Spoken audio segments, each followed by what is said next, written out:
मान लीजिए आपके पास एक शीट है जिसकी एल लेंथ है और बी ब्रेड्थ है, तो ए उसका एरिया हो जाएगा। आपने उस शीट पर क्या किया, पूरे के पूरे ए एरिया पर पॉजिटिव चार्ज यूनिफॉर्मली डिस्ट्रीब्यूट कर दिया।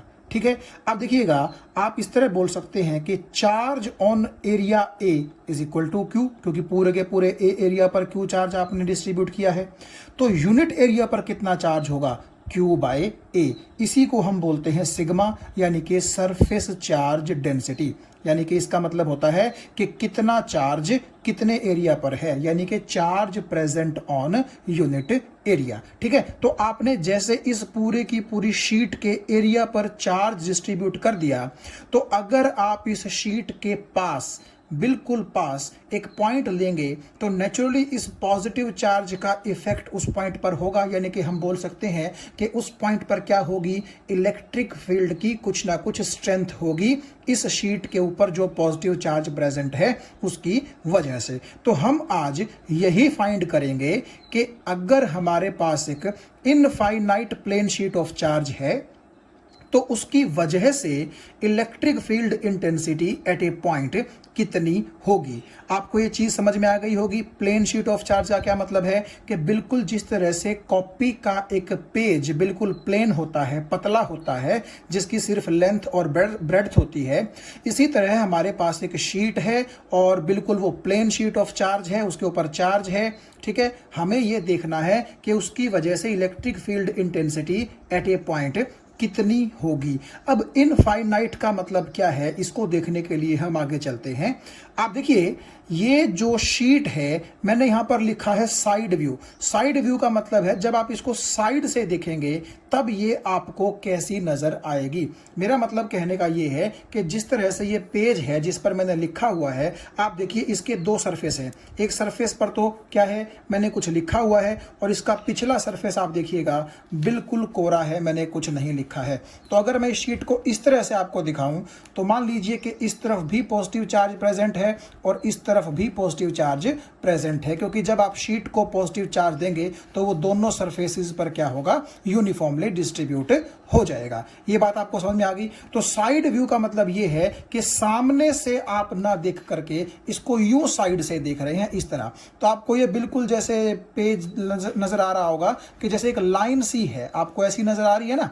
तो सिमिलरली जब आप इस शीट को साइड से देखेंगे तो आपको कुछ इस तरीके का व्यू नजर आएगा, यानी कि आपको एक ये लाइन नजर आएगी। ये लाइन बेसिकली आप बोल सकते हैं कि इस शीट की विड्थ है। जैसे पेज की विड्थ बिल्कुल कम होती है, इसीलिए आपको ये विड्थ भी बिल्कुल एक लाइन जैसी नजर आ रही है। और जो आपने इसके ऊपर बाहर से क्यू चार्ज दिया है किसी भी मेथड से, वो चार्ज इसके दोनों सरफेसेस पर क्या हो गया है, डिस्ट्रीब्यूट हो गया है। तो यहां पर भी प्लस चार्ज मैंने दिखा रखा है, इस तरफ भी मैंने आपको प्लस चार्ज दिखा रखा है।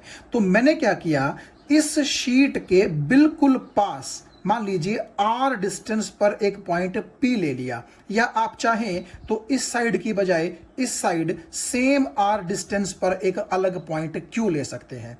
तो हमारा एम है इस पॉइंट P पर या फिर इस पॉइंट Q पर, जो कि बेसिकली आपकी इस शीट से इस तरफ भी और इस तरफ भी आर डिस्टेंस पर है, हम यहां पर इलेक्ट्रिक फील्ड की स्ट्रेंथ निकालना चाहते हैं। अब थोड़ी सी फीलिंग हम इस चीज के लेते हैं कि इन दोनों पॉइंट्स पर इलेक्ट्रिक फील्ड की जो स्ट्रेंथ है क्या वो यूनिफॉर्म होगी, बिल्कुल यूनिफॉर्म होगी। देखिए कैसे, जो आपका ये पॉजिटिव चार्ज है, आप जानते हैं कि पॉजिटिव चार्ज से इलेक्ट्रिक फील्ड लाइंस जो हैं वो कहां निकलती हैं, बाहर की तरफ। ठीक है, तो ये वाला पॉजिटिव, ये वाला पॉजिटिव, ये वाला पॉजिटिव, ये जो एरो मैंने बना रखे हैं आप समझ गए होंगे ये क्या है, इलेक्ट्रिक फील्ड लाइंस। सिमिलरली यहां वाला जो पॉजिटिव चार्ज है उसकी वजह से राइट साइड में, और इस फेस पर जो पॉजिटिव चार्ज है उसकी वजह से आपके लेफ्ट साइड में इलेक्ट्रिक फील्ड लाइंस आपको नजर आ रही है। हमने बात की थी कि यूनिफॉर्म इलेक्ट्रिक फील्ड को हम पैरेलल लाइंस से रिप्रेजेंट करते हैं। तो यहां आप देखिएगा, ये वाली लाइन, ये वाली लाइन, ये वाली लाइन, ये वाली लाइन, ये सब लाइंस आपस में कैसी हैं, पैरेलल हैं कि नहीं है। इसीलिए हमें ये बोलना पड़ेगा कि पॉइंट P पर जो इलेक्ट्रिक फील्ड की स्ट्रेंथ होगी वो यूनिफॉर्म होगी। क्यों? क्योंकि सभी की सभी पैरेलल लाइंस जो हैं उनके बीच का डिस्टेंस एक जैसा है, यानी कि जो इलेक्ट्रिक फील्ड की स्ट्रेंथ यहाँ होगी वही यहाँ होगी, वही यहाँ होगी, वही यहाँ होगी।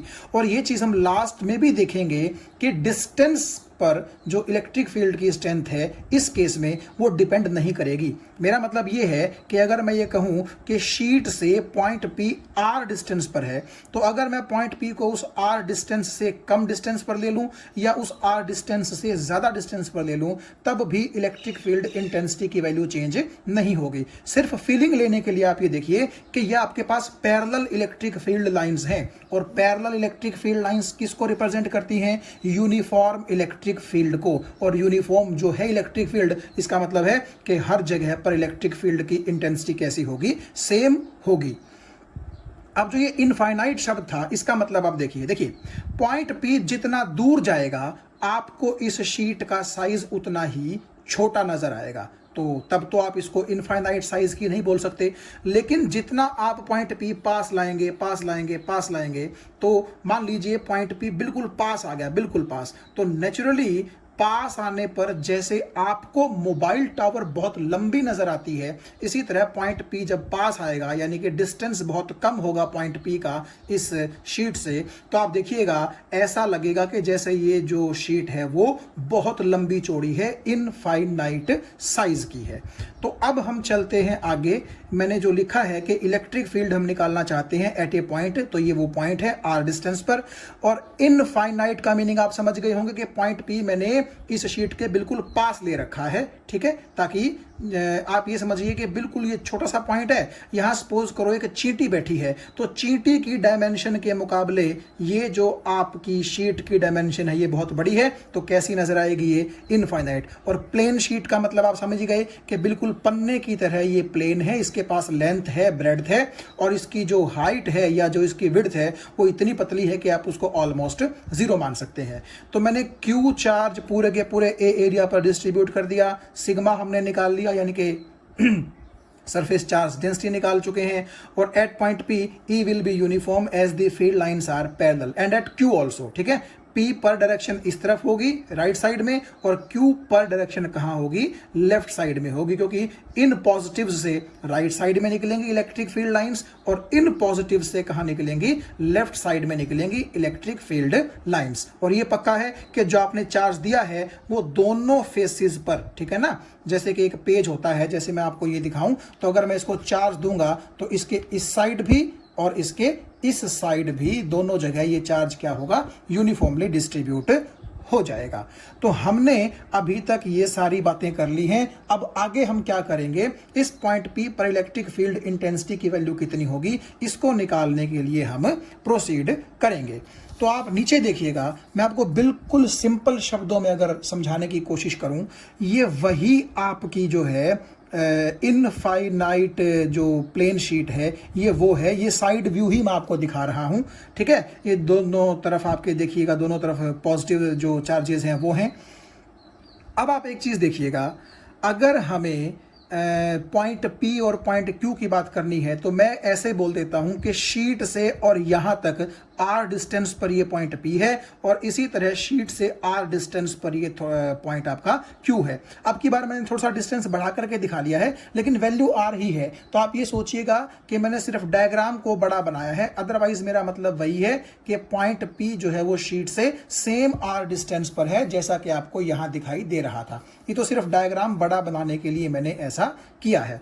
अब आप एक चीज देखिएगा, जो इलेक्ट्रिक फील्ड लाइंस हैं, जैसा कि मैं आपको बता रहा था, वो क्या होंगी? इस पॉजिटिव से आपकी राइट साइड चलेंगी, और जो इस फेस का पॉजिटिव चार्ज है उससे कहां चलेंगी? लेफ्ट साइड की तरफ चलेंगी। अब हमें एक गॉसियन सरफेस की ज़रूरत पड़ेगी ताकि हम क्या कर सकें, उस गॉसियन सरफेस के ऊपर गॉस लॉ लगाएं और गॉस लॉ लगा करके हम उस गॉसियन सरफेस से कितना फ्लक्स बाहर निकल रहा है ये हम निकाल सकें। ठीक है, क्योंकि फ्लक्स आपको पता है इलेक्ट्रिक फील्ड इनटू एरिया होता है, तो फ्लक्स अगर हम निकाल लेंगे तो हम बाद में उसका इलेक्ट्रिक फील्ड के साथ रिलेशन पुट करके वहां से इलेक्ट्रिक फील्ड इंटेंसिटी की वैल्यू भी क्या कर सकते हैं, निकाल सकते हैं। तो आप ये देखिएगा एक बार बिल्कुल सिंपल शब्दों में मैं आपको बता रहा हूं, ये वही इनफाइनाइट शीट है जिस पर दोनों फेसेस पर पॉजिटिव पॉजिटिव चार्ज प्रेजेंट है और मैंने क्या किया, एक सिलेंडर को एक गॉसियन सरफेस के तौर पर मैंने यूज कर लिया। अब आप जानते हैं सिलेंडर जो है वो क्लोज्ड सरफेस तब बनता है जब आप उसके 3 फेसेस कंसिडर करके चलें। मान लीजिए ये है फेस 1, ये है फेस 2 और जो सिलेंडर का कर्व्ड पार्ट होता है उसको मैंने बोल दिया है फेस नंबर 3। आपको अगर ये बात समझ में नहीं आ रही है तो आपके लिए थोड़ा सा मैंने ये एक बना के रखा है, देखिएगा कुछ इस तरीके से। ये वही शीट है, आप देखिएगा इस तरफ भी पॉजिटिव चार्ज है इस पर लेफ्ट साइड में और यहाँ पर आप देखिएगा राइट साइड में भी इस पर क्या है, एक पॉजिटिव चार्ज। तो ये बिल्कुल इसके बीचों बीच ये देखिएगा आप, मैंने एक ये गॉसियन सरफेस के तौर पे आपको क्या दिखाया है, एक सिलेंड्रिकल ऑब्जेक्ट दिखाया है जो कि मेरे पास एक बेसिकली ट्यूब थी। आपको ये चीज़ समझ में आ गई होगी शायद। ठीक है, तो आप ये देखिएगा ध्यान से कि इस सिलेंड्रिकल ऑब्जेक्ट को जो गॉसियन सरफेस आप सिलेंड्रिकल लेकर के चल रहे हैं तो इसको आप क्लोज्ड कब बोल लेंगे। देखिए एक तो ये जो कर्व्ड सरफेस है ये, जिसको मैंने सरफेस नंबर 3 का नाम दिया है, एक ये वाला सरफेस है, ठीक है, ये बिल्कुल जो आपका सर्कुलर सरफेस है क्रॉस सेक्शन, ठीक है, इसको मैंने सरफेस 2 का नाम दिया है और यहाँ पर आप देखिएगा ये वही सर्कुलर क्रॉस सेक्शनल एरिया है जिसको मैंने सरफेस 1 का नाम दिया है। तो अगर मैं इसको भी क्लोज कर दूं सरफेस 1 को, इसको भी क्लोज कर दूं सरफेस 2 को और इसको भी, ये तो क्लोज है ही आप देखिए सरफेस 3, तो तीनों सरफेसेस को मिला करके मेरे पास क्या बन गया, एक क्लोज्ड सरफेस बन गया। अब देखिए यहाँ जैसे कि मैंने लिखा है कि जो इलेक्ट्रिक फ्लक्स होते हैं वो होते हैं E.ds के बराबर और ये integration over the close surface है। चलिए पहले इसी को देखते हैं कि इसका मतलब क्या है। देखिए यहाँ पर मैं आपको बता रहा हूँ कि आप ऐसा समझिए कि E का मतलब है इलेक्ट्रिक फील्ड इंटेंसिटी और ds का मतलब भले ही स्मॉल एरिया है लेकिन है तो ये एरिया ना, तो इलेक्ट्रिक फील्ड इनटू एरिया क्या होता है, फ्लक्स होता है। ठीक है, तो अगर एरिया छोटा है तो जरूर फ्लक्स भी कैसे रहे होंगे, छोटे रहे होंगे। इसीलिए आपने क्या किया है, इंटीग्रेशन किया है ताकि उन छोटे छोटे फ्लक्स को मिला करके आप क्या बना सकें, एक बड़ा फ्लक्स। तो कुल मिलाकर के जो बड़ा फ्लक्स है वो किसके बराबर है, इंटीग्रेशन ऑफ E.ds, यानी कि इलेक्ट्रिक फील्ड इनटू एरिया का आपने डॉट प्रोडक्ट किया और बाद में उसका क्या कर दिया, इंटीग्रेशन कर दिया। और ये जो इंटीग्रेशन के अंदर आपको गोला नजर आ रहा है ये आप समझ गए होंगे, इसका मतलब है कि आपका ये जो सरफेस 1 है, सरफेस 2 है और जो सरफेस 3 है, ये तीनों मिलकर के हमारे इस गॉसियन सरफेस को कैसा बना रहे हैं, क्लोज्ड सरफेस बना रहे हैं। आपको ये बात समझ में आ गई होगी। ठीक है, अब आप देखिए इसको जब हम आगे लेकर के चलते हैं तो इसी क्लोज्ड सरफेस को मैंने सरफेस 1, सरफेस 2 और सरफेस 3 के अंदर जो है डिवाइड कर लिया है। तो क्योंकि अकेला सरफेस 1, अकेला सरफेस 2 और अकेला सरफेस 3 क्लोज्ड नहीं है, इसीलिए यहां पर मैंने वो इंटीग्रेशन के अंदर गोले का सिंबल नहीं बनाया है। याद रखिएगा इंटीग्रेशन के अंदर अगर गोला आया है तो वो क्लोज्ड सरफेस के लिए है। तो 1, 2, 3 यानी कि ये एक सरफेस, 2 सरफेस और ये तीसरा सरफेस, ये मिलकर के पूरा क्लोज्ड गॉसियन सरफेस बनाते हैं। तो इसीलिए अगर हमें गॉसियन सरफेस का फ्लक्स देखना था तब तो यहां इंटीग्रेशन के अंदर मैंने ये सिंबल बनाया हुआ था, इंटीग्रेशन के अंदर गोला। लेकिन क्योंकि यहां पर हम क्या करेंगे, हम ये बोल देंगे कि ये जो क्लोज्ड सरफेस है ये बेसिकली 3 अलग अलग सरफेसेस से मिलकर बना है। तो ये तीनों सरफेसेस तो क्या है, ये तो इटसेल्फ क्लोज्ड नहीं है ना, तीनों मिलकर के क्लोज बनाते हैं लेकिन अकेले अकेले तीनों क्लोज नहीं है। तो हम क्या करेंगे, सरफेस 1 का फ्लक्स निकाल लेंगे, सरफेस 2 का फ्लक्स निकाल लेंगे, सरफेस 3 का फ्लक्स निकाल लेंगे। तो तीनों से ही क्लोज सरफेस बना है तो तीनों का फ्लक्स हम जोड़ देंगे, वो हमारे क्लोज सरफेस का क्या आ जाएगा, टोटल इलेक्ट्रिक फ्लक्स आ जाएगा। अब देखिए E.ds जो था आपका E.ds, तो मैंने उसको सरफेस 1, सरफेस 2 और सरफेस 3 पर तोड़ लिया। ठीक है, सरफेस 1 की बात करते हैं। आप यहां देखिए इस ये जो आपको क्रॉस सेक्शन दिखाई दे रहा है, इसका एरिया वेक्टर आपका इस तरफ रहेगा, ठीक है। और देखिए इस पॉजिटिव से इलेक्ट्रिक फील्ड लाइन भी इस तरफ रहेगी, तो दोनों के बीच यहाँ एंगल कितना रहेगा, 0। तो सरफेस 1 के लिए भी एंगल कितना है, 0। सिमिलरली आप यहाँ देखिए जो सरफेस 2 है, तो अगर आप ये वाला क्रॉस सेक्शन कंसिडर करेंगे तो इसमें भी क्या है, एरिया वेक्टर इसके परपेंडिकुलर यूं बाहर की तरफ इस तरह होगा। तो आप यहाँ देखिएगा, यहाँ पर एरिया वेक्टर बाहर की तरफ, और इस पॉजिटिव चार्ज से इलेक्ट्रिक फील्ड लाइन भी कहाँ, बाहर की तरफ। तो इस केस में भी एंगल कितना रहेगा, 0 डिग्री। तो यहाँ पर भी एंगल कितना है, 0 डिग्री, क्योंकि ई डॉट डी एस का मतलब है E D S cos theta. तो थीटा की जगह सरफेस 1 और 2 पर मैंने क्या पुट कर दिए, 0 0 पुट कर दिए। मगर सरफेस 3 के लिए आप देखिए थीटा को मैंने 90 रखा है। क्यों रखा है, क्योंकि अगर आप कर्व्ड सरफेस की बात करें, जैसा कि अगर मैं आपको यहां भी दिखाऊं, देखिएगा इस तरह, तो क्या होगा, इलेक्ट्रिक फील्ड लाइन तो यूं होंगी आपके राइट साइड में, जबकि इसका एरिया वेक्टर कहां होगा, यूं परपेंडिकुलरली अप होगा। तो वहां पर एंगल कितना बनेगा, नेचुरली 90 डिग्री। तो वो यहां पर मैंने आपको दिखा रखा है कि इलेक्ट्रिक फील्ड इंटेंसिटी आपकी इस साइड है, एरिया वेक्टर आपका कर्व्ड सरफेस पर परपेंडिकुलर रहेगा ऊपर, तो एंगल इलेक्ट्रिक फील्ड और एरिया वेक्टर के बीच में कितना रहेगा, 90 डिग्री। और कोस 90 क्योंकि 0 होता है, इसीलिए ये वाला रिजल्ट आप यहां देखिए मैंने लिखा होगा, या नहीं लिखा तो आप प्लस में यहां पर 0 कर सकते हैं, ठीक है।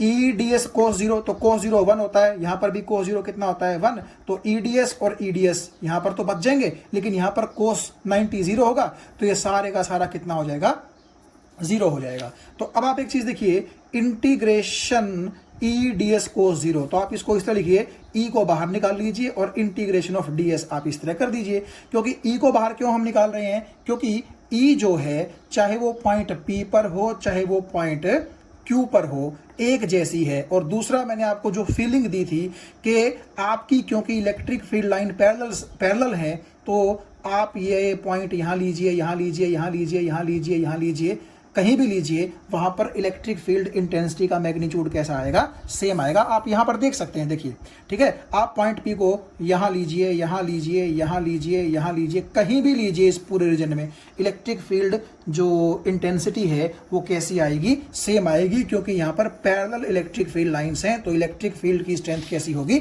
यूनिफॉर्म होगी, वो कांस्टेंट होगी। तो मैंने यहां से बाहर निकाल लिया। अब इंटीग्रेशन ऑफ टी एस किसके बराबर होगा, एस के बराबर। और एस का मतलब क्या है, एरिया। तो आपने क्योंकि पहले एरिया को ए से रिप्रेजेंट किया था, तो बेसिकली जहां जहां एस आएगा वहां वहां मैं ए लिख दूंगा। तो देखिए यहां से भी मुझे क्या मिला, ई एस, क्योंकि ई बाहर और इंटीग्रेशन ऑफ डी एस जो है वो एस हो गया। सिमिलरली इस केस में ई बाहर, integration of D S S हो गया। तो E S plus E S, और ये वाली चीज आपको 0 देगी, तो ई एस प्लस 0, तो 2 ई एस हो गया, और एस की जगह मैंने ए पुट कर दिया। तो कुल मिलाकर के ये मेरे पास फ्लक्स की वैल्यू आ गई 2 इंटू ई इंटू ए, ठीक है। तो ये जो हमारा गॉसियन सरफेस है, इस गॉसियन सरफेस ने क्या किया, कितना फ्लक्स इस गॉसियन सरफेस का होगा, जो कि सरफेस 1, सरफेस 2 और सरफेस 3 की वजह से एक क्लोज सरफेस बना है, तो टोटल फ्लक्स उस गॉसियन सरफेस का इतना होगा। ये बात आपको समझ में आ गई। और यहां देखिए आप, मैंने इस साइड व्यू को एक तरह से शीट के रूप में भी रिप्रेजेंट किया है। आपको बुक्स में जनरली ये डायग्राम मिलेगा। तो यहाँ पर एरिया वेक्टर भी इस तरफ, इलेक्ट्रिक फील्ड भी इस तरफ, यहाँ पर भी सेम प्रोग्राम है, इलेक्ट्रिक फील्ड और एरिया, ठीक है। और यहाँ पर एरिया वेक्टर इस तरह होगा। तो ये आप समझ सकते हैं, इसको बार बार ड्रॉ करने की जरूरत नहीं है। तो मेरे पास फ्लक्स इतना आ गया। और आप देखिए गॉस लॉ के अकॉर्डिंग इलेक्ट्रिक फ्लक्स किसके बराबर होता है, Q बटे एप्सिलॉन नॉट। और Q का क्या मतलब है कि गॉसियन सरफेस ने अपने अंदर कितना चार्ज एनक्लोज कर रखा है। जबकि आप यहां से देख सकते हैं कि आपने कहा था कि जो सिग्मा है वो किसके बराबर होगा, Q बाई ए के बराबर, यानी कि चार्ज पर यूनिट एरिया। तो चार्ज किसके बराबर होगा, सिग्मा इंटू ए। तो Q सिग्मा इंटू ए के बराबर होगा, और वो वैल्यू आप यहां पुट कर दीजिए। तो Q किसके बराबर हो गया, sigma into A divide by epsilon not. अब आप देखिए गॉस लॉ के अकॉर्डिंग फ्लक्स होता है इसके बराबर, और हमने फ्लक्स निकाला इसके बराबर। तो इसका मतलब है ये चीज भी फ्लक्स है और ये चीज भी फ्लक्स है। तो इन दोनों को हम क्या कर देंगे, इक्वेट कर देंगे। तो दोनों को जब आप इक्वेट करेंगे तो आप देखिएगा 2EA is equal to sigma A divide by epsilon naught. तो जब आप यहां आएंगे तो यहां देखिए एरिया से एरिया कैंसिल हो जाएगा और ये 2 आ जाएगा नीचे। तो इलेक्ट्रिक फील्ड इंटेंसिटी का ये फॉर्मूला आपके पास आ जाएगा। और यहां आप देखिएगा, जैसे आपने यहां माना था कि पॉइंट P R डिस्टेंस पर है या पॉइंट पॉइंट Q भी R डिस्टेंस पर है। तो यहाँ देखिए इलेक्ट्रिक फील्ड इंटेंसिटी के फॉर्मूले में R नहीं आ रहा है, यानी कि E is independent of R। और ये हम पहले भी थोड़ा सा फीलिंग ले रहे थे ना कि क्योंकि पैरेलल जो हैं इलेक्ट्रिक फील्ड लाइंस हैं तो शायद ऐसा होगा कि वहाँ पर इलेक्ट्रिक फील्ड इंटेंसिटी यूनिफॉर्म होगी। तो अब इसका मतलब क्या है कि इस फॉर्मूले में जो है R नहीं आ रहा। इसका मतलब ये है कि अगर आपके पास एक ये infinite plane sheet of charge है तो आप जब इसके पास रहेंगे, उतना पास रहना है कि आपको इसकी लेंथ इनफाइनाइट नजर आ जाए। तो पास जो पॉइंट होगा, तो चाहे वो थोड़ा सा नजदीक भी हो चाहे वो थोड़ा सा दूर भी हो, ठीक है, वहां पर इलेक्ट्रिक फील्ड इंटेंसिटी की जो स्ट्रेंथ है वो क्या रहेगी, वो सेम रहेगी, ज्यादा उसके अंदर फर्क नहीं आएगा। हाँ, अगर ऐसा हो कि आप इस शीट से बहुत दूर चले जाएं तो नेचुरली एक पॉइंट ऐसा आएगा जब आप इस शीट से बहुत दूर जा चुके होंगे तो तब तो इसके पॉजिटिव चार्ज का इफेक्ट वहां पर महसूस भी नहीं होगा। तो वहां पर तो नेचुरली इलेक्ट्रिक फील्ड इंटेंसिटी कितनी आनी चाहिए, 0 आएगी। कहीं आप ये सोचें कि अगर ये E जो है डिस्टेंस पर डिपेंड नहीं करती तो हम कितने भी दूर चले जाएं वहां पर इलेक्ट्रिक फील्ड इंटेंसिटी की यही वैल्यू आएगी। नहीं, ऐसा नहीं है। This expression is only valid up to small distances. और उन स्मॉल डिस्टेंसेस का मतलब मैंने आपको बताया कि उतने डिस्टेंसेस हैं वो जहां तक जाने के बाद आपको ये जो साइज है इस इनफाइनाइट शीट का ये सच में ही इनफाइनाइट नजर आए। ठीक है, तो ये मतलब है E is independent of R। और वैसे भी आप देखिएगा कि जो ये इलेक्ट्रिक फील्ड लाइनें होती हैं ये यहाँ तो क्या होंगी, बिल्कुल सीधी चल रही हैं, बहुत सीधी चल रही हैं इस तरीके से, ठीक है। और यहाँ पर तो ये ऊपर या नीचे मुड़ भी नहीं सकती क्योंकि आप जानते हैं कि इंटरसेक्ट नहीं कर सकती इलेक्ट्रिक फील्ड लाइंस, ठीक है। तो इनको पैरेलल चलना ही पड़ेगा। तो जहां तक ये पैरेलल चलेंगी, ठीक है, वहां तक तो आप ये बोल सकते हैं कि यूनिफॉर्म इलेक्ट्रिक फील्ड रहेगी। लेकिन एक टाइम ऐसा भी आएगा जब ये मान लीजिए कि थोड़ा सा नीचे की तरफ मुड़ जाएगी, ठीक है, और मतलब एक तरह से डाइवर्ज करने की कोशिश करेंगे। मान लीजिए ये वाली चीज थोड़ी सी नीचे मुड़ गई, ये वाली सीधी ही है, तो क्योंकि दोनों दूर चली गई आपस में एक दूसरे से, तो नेचुरली जितना इलेक्ट्रिक फील्ड लाइन दूर जाएंगी तो वहां पर इलेक्ट्रिक फील्ड की स्ट्रेंथ घटना शुरू हो जाएगी ना। तो काफी दूर जाने पर ऐसा होगा कि इलेक्ट्रिक फील्ड इंटेंसिटी घटना शुरू हो जाएगी। तो ये जो हम एक्सप्रेशन बोलते हैं कि E is equal to sigma by 2 epsilon naught, ये केवल शीट के पास के ही डिस्टेंसेस तक वैलिड है। तो ये आप देखिएगा कि पॉइंट P और पॉइंट Q को मैंने दोनों को गॉसियन सरफेस के अंदर इंक्लूड क्यों किया, क्योंकि शीट से जितनी दूर P था उतनी ही दूर Q था, ठीक है। तो दोनों पॉइंट्स आपके सिमेट्रिकल थे बेसिकली इस इनफाइनाइट शीट से। तो आप ऐसा भी बोल सकते हैं कि जो इलेक्ट्रिक फील्ड की स्ट्रेंथ P पर होगी वही कहां रही होगी, Q पर। और क्योंकि चार्जेस तो दोनों साइड पर होते हैं ना, ठीक है, चार्ज इस साइड पर है तो वो आपकी राइट साइड में इलेक्ट्रिक फील्ड लाइन जो है वो निकालेंगे, और जो चार्जेस आपके लेफ्ट साइड में हैं वो आपकी लेफ्ट साइड में इलेक्ट्रिक फील्ड लाइन से निकाल लेंगे, ठीक है। तो यहां पर हमने पूरे का पूरा एक गॉसियन सरफेस जो था वो एक सिलेंडर के रूप में कंसीडर किया। तो ये आपके पास इलेक्ट्रिक फील्ड इंटेंसिटी का क्या आ जाता है, एक एक्सप्रेशन आ जाता है। इसको आप ध्यान रखिएगा। और देखिए एक छोटी सी बात हम यहां कर लेते हैं। मान लीजिए जैसे कि ये मैंने आपसे कही थी कि केवल साइड व्यू है एक शीट का। तो सपोज कीजिए मेरे पास इस तरह की 2 शीट हैं, यानी कि एक शीट तो ये है 1 और एक शीट ये है जिसके ऊपर मैंने क्या लिखा है 2, और दोनों ही ये इनफाइनाइट शीट है। बस फर्क क्या है, पहली पर पॉजिटिव चार्ज है जिस तरह से हमने बात की अभी, और एक पर कैसा चार्ज है, नेगेटिव। अब ये तो आप जानते हैं कि नेगेटिव चार्ज का क्या होगा, जैसे पॉजिटिव चार्ज से इलेक्ट्रिक फील्ड लाइन बाहर की तरफ निकलती है ऐसे ही नेगेटिव चार्ज के कहां होती है इलेक्ट्रिक फील्ड लाइन, अंदर की तरफ होती है, ठीक है। तो ये सेम वही दोनों शीटें हैं, बस फर्क क्या है कि एक पर चार्ज का नेचर पॉजिटिव है और दूसरी पर चार्ज का नेचर कैसा है, नेगेटिव है। इतना एक अंतर है, बाकी किसी तरह का कोई डिफरेंस दोनों शीट्स में नहीं है। तो आप देखिए एक शीट को मैंने यूं रख दिया और इसी शीट के बिल्कुल पैरेलल मैंने दूसरी शीट रख दी, और ध्यान रखिएगा आप साइड व्यू देख रहे हैं दोनों शीट्स का। तो अगर मैं ऐसा करूं, ये है रीजन नंबर 1, ये है रीजन नंबर 2 और ये है रीजन नंबर 3। रीजन का मतलब जगह। तो सपोज कीजिए यहां रीजन नंबर 1 में मैंने एक पॉइंट लिया A। आप ये देखिएगा पॉजिटिव चार्ज वाली जो आपकी प्लेट है, ठीक है, या शीट है, और जो नेगेटिव चार्ज वाली शीट है, दोनों के ही ये पॉइंट ए कहाँ लाई करता है, लेफ्ट साइड में। तो क्योंकि दोनों का जो नेचर है वो अपोजिट है चार्जेस का, लेकिन बाकी चीजें सेम है, तो ऐसा है, देखिए पॉजिटिव चार्ज की वजह से ए पर इलेक्ट्रिक फील्ड कहाँ होगी, यू पॉजिटिव से बाहर, तो ये मैंने ई पॉजिटिव की डायरेक्शन इस तरह दिखा दी। लेकिन नेगेटिव चार्ज वाली शीट के क्योंकि इलेक्ट्रिक फील्ड यू अंदर की तरफ आनी है, तो इसीलिए मैंने इस नेगेटिव चार्ज के इस पॉइंट के हिसाब से यू अंदर की तरफ दिखा दी, क्या, ई नेगेटिव। तो ई पॉजिटिव का मतलब है पॉजिटिव शीट की वजह से, ई नेगेटिव का मतलब है नेगेटिव शीट की वजह से इलेक्ट्रिक फील्ड इंटेंसिटी। अच्छा, क्योंकि दोनों जो चार्जेस हैं, दोनों जो शीट्स हैं उन पर चार्जेस सेम है, ठीक है, तो अगर मैं दोनों के मैग्नीट्यूड की बात करूं, ई प्लस के और ई माइनस के, तो दोनों का मैग्नीट्यूड कैसा होगा, बिल्कुल सेम होगा। जस्ट आप ये देखिए डायरेक्शन दोनों की कैसी है, अपोजिट। यानी कि पॉइंट ए पर पॉजिटिव चार्ज की वजह से ई पॉजिटिव कितनी होगी, सिग्मा बाय 2 एप्सिलॉन नॉट, और ई नेगेटिव भी कितनी होगी, सिग्मा बाय 2 एप्सिलॉन नॉट। मैं मैग्नीट्यूड की बात कर रहा हूं क्योंकि दोनों पर चार्ज सेम है, सब कुछ सेम है।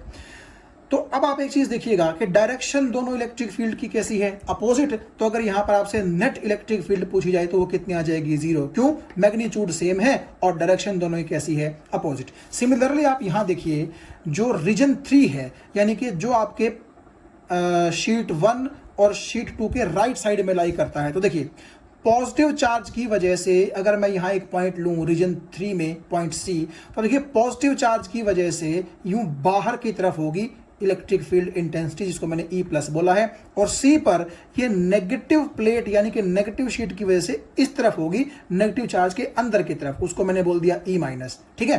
अब क्योंकि इलेक्ट्रिक फील्ड इंटेंसिटी डिस्टेंस पर डिपेंड नहीं करती, तो आप ये देखिएगा जो ये पॉइंट आपकी प्लस शीट से ज्यादा डिस्टेंस पर है, लेकिन यही पॉइंट नेगेटिव शीट से आपके कम डिस्टेंस पर है, तो क्योंकि डिस्टेंस पर तो इलेक्ट्रिक फील्ड इंटेंसिटी डिपेंड नहीं करती, तो यहां पर भी ई प्लस और ई माइनस का मैग्नीट्यूड कैसा होगा, सेम, लेकिन डायरेक्शन अपोजिट है, इसलिए यहां पर भी नेट इलेक्ट्रिक फील्ड कितनी होगी, 0। अब हम आते हैं दोनों प्लेटों के बीच का जो ये रीजन है, इसमें नेट इलेक्ट्रिक फील्ड इंटेंसिटी कितनी होगी उसकी बात करते हैं। तो देखिए अगर मैं यहां पर एक पॉइंट लूं, रीजन 2 का मतलब है दोनों के बीच का रीजन, यानी कि प्लस वाली जो शीट है और माइनस वाली जो शीट है उनके बीच का रीजन, रीजन 2। इसमें मैंने एक पॉइंट बी ले लिया, ये देखिए आप यहां पर। तो देखिए पॉजिटिव शीट की वजह से इस पॉइंट पर ए यूं बाहर की तरफ होगी, तो ई प्लस देखिए मैंने कहां बनाई है, बाहर की तरफ, और नेगेटिव चार्ज की क्योंकि अंदर की तरफ होती है, तो इस पॉइंट पर ए अंदर की तरफ का मतलब है यूं इस तरफ। तो अब की बार ई प्लस और ई माइनस कहां हो गए, सेम डायरेक्शन में हो गए। तो अगर सेम डायरेक्शन में हो गए तो अब तो वो कैंसिल नहीं करेंगे ना, मैग्नीट्यूड इसका भी सेम इसका भी सेम, तो दोनों को जब आप जोड़ेंगे तो सिग्मा बाय एप्सिलॉन नॉट, ये आपके पास नेट इलेक्ट्रिक फील्ड इंटेंसिटी आ गई, ठीक है। तो अब आप इसको याद कैसे रखेंगे कि मान लीजिए आपके पास एक शीट है पॉजिटिवली चार्ज्ड, एक शीट है नेगेटिवली चार्ज्ड, तो उनके यानी कि दोनों शीट के जो राइट साइड पॉइंट हम लेते थे या जो लेफ्ट साइड हम पॉइंट लेते थे, वहां पर तो नेट इलेक्ट्रिक फील्ड इंटेंसिटी कितनी आती थी, 0। लेकिन बीच में अगर हम कोई पॉइंट लेंगे तो वहां पर नेट इलेक्ट्रिक फील्ड इंटेंसिटी कितनी आएगी, sigma divide by epsilon naught. ये आप ध्यान रखिएगा, आगे एक टॉपिक के अंदर हम इसको थोड़ा सा यूज करेंगे। Thank you.